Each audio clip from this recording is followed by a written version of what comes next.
Bismillahir Rahmanir Rahim. Assalamu alaikum wa rahmatullahi wa barakatuh.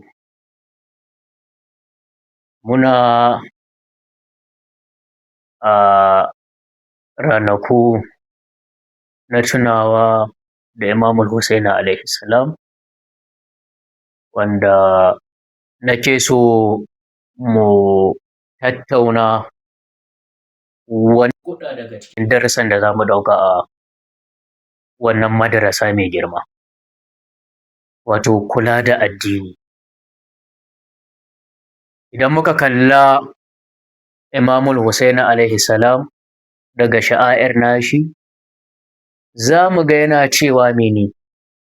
Na fito domin mene? Don neman islahi ga al'ummar kakana, don in yi umarni da kyakkyawa in yi hani ga mummuna. Wato akwai wannan ƙaulin daga cikin maganganun Imamul Hussein a Ashura. So islah, idan muka kalli islah akasin menene? Fasadi.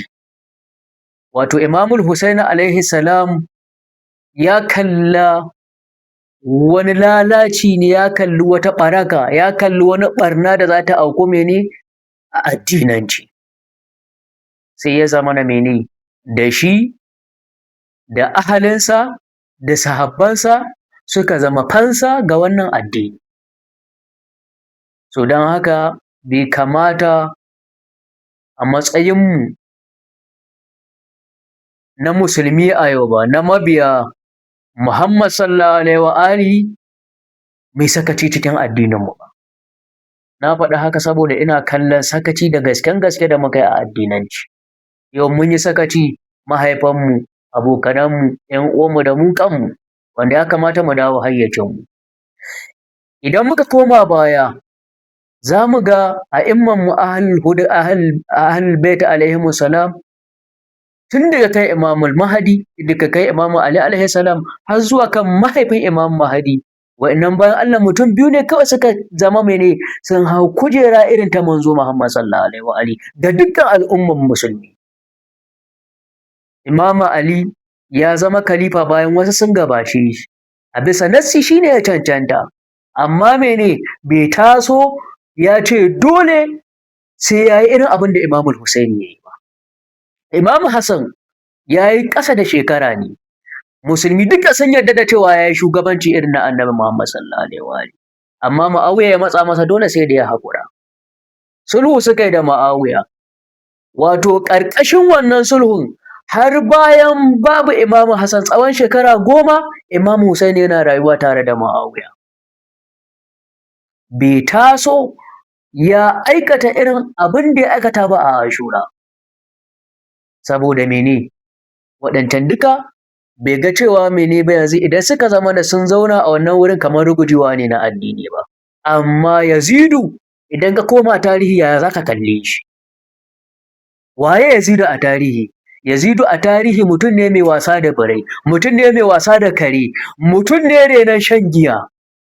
Wato irin wannan zai zo ya zama shine mansabin manzo Allah sallallahu alaihi wa alihi wa sallam. To Imamu Hussein a nan wurin da sai ya ce la, mu kalli girman abin da ya aikata, wanda da ya zama Yazidu shugaba a wannan lokacin, banna ne, lalaci ne ga addini gaba ɗayansa, rugujewa ne na addini.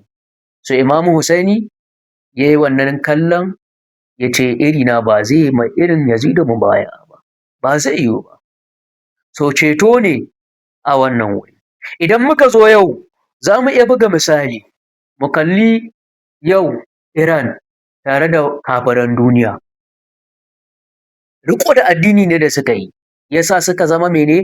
Sun iya daƙile wani abu da aka zo a yi musu na isti'imari.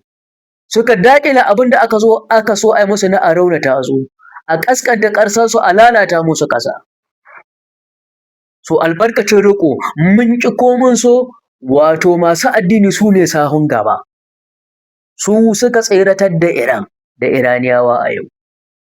Wanda idan ban manta ba, a irin 2018 akwai wani malami, la'alla Sheikh Mu'in Daƙiƙ, la'alla waninsa ba zan iya riƙe waye 100% ba, yake cewa yau abin da ya rataya a wuyan malamanmu shine mene su zama na sun sha gaban dukkan kafiran duniya a komai da suke takama da shi.